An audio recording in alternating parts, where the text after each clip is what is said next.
Kaya lang, ang problema namin, bakit ayaw nila na i-take up namin on the floor? Samantalang, ang plenary, Jen, ay supreme. Opo. Siya yung ibabaw ng lahat. Kahit na pagsama-samahin namin ang kapangyarihan ng lahat ng committee sa Senado, hindi pa rin sila po pwede kung plenary ang magsasalita. Buong Senado po kasi pag Ang plenaryo. totoo nun, Kuya Benny, alam mo rin to, pwede namin i-suspend nga yung rules eh. Pag sinabi ng plenary, pag pumayag kami lahat eh.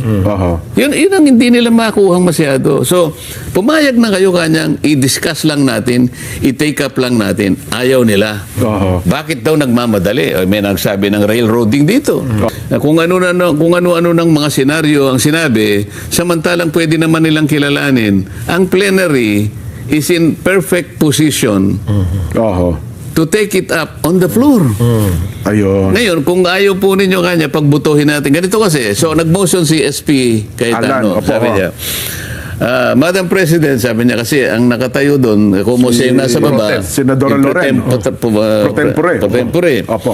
Madam President, sabi niya, I move that we take up the motion of Senator Marcoleta on the floor. As a matter of fact, he is ready to defend it. Yes. Ngayon, dapat merong mag-object. Hindi yung salita ng salita. Objection. Kapag merong sasabihin ngayon ng presiding officer, okay, there is a motion to take up the motion of Senator Marcoleta right now, this afternoon, and there is objection, we divide the House. So, magbubutuhan kami. Yun ang mekanismo eh.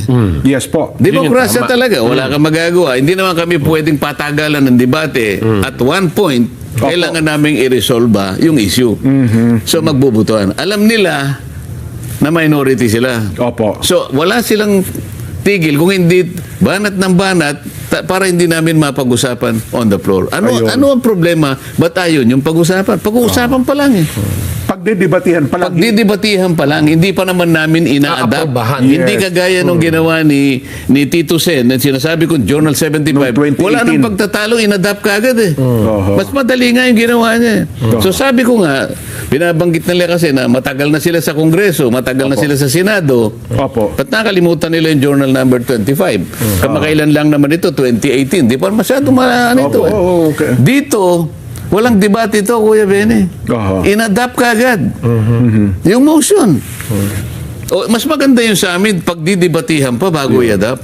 SP Alan, sorry. SP Alan, pagdebatihan, hindi po agad i-adapt yung panukalan. Ayun, kasi akala nila, para bagang kapag nanalo sila sa botohan. Alam nila yung motion. Kaya lang, bakit daw pagdidebatihan sa plenary, gayong meron namang, ba't hindi sa committee? Hindi ba nila alam ang committee mas makapangyarihan, ang plenary mas makapangyarihan sa committee? Bakit hindi nyo kilalanin yun? Ito simpleng, simpleng prinsipyo ng batas ito. Ang totoo niyan, parliamentary practice lang ito dyan eh. Parliamentary practice. Pumayag kayong maging kasama sa Senado. Alam ninyo dapat ano yung mga basic rules of parliamentary procedures. Wag na yung pangbatas talaga. Parliamentary procedures na lang. Basahin mo yun. Napaka-basic nun. The plenary governs over all committees. So pag merong nag-mention, can we take it up on the floor? Merong nag-object. Division of the House. Para ngayon, pag nanalo kami, okay. Sino po ang unang mag-interpolate? Let's not take it up. Move on na. Gugulong na yun.